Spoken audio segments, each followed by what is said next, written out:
ditong pinakulo ang luya at lalagyan ko siya ng kalahating teaspoon ng turmeric.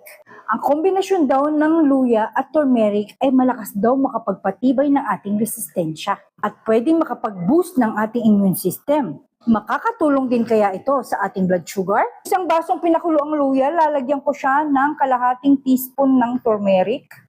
O natapon pa. Kayaan muna natin siya ng 3 hanggang 5 minuto. Bago natin inumin ang ating turmeric at luya, check na muna natin ang baseline ng ating blood sugar.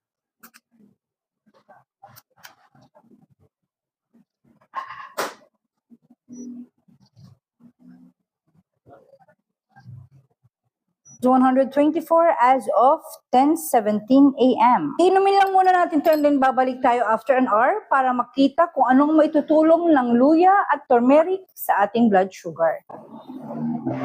Pwede rin itong lagyan ng lemon o kalamansi kung merong laman ang tiyan mo. Huwag lalagyan ng lemon o kalamansi kapag walang laman ang tiyan para hindi ka sikmurain.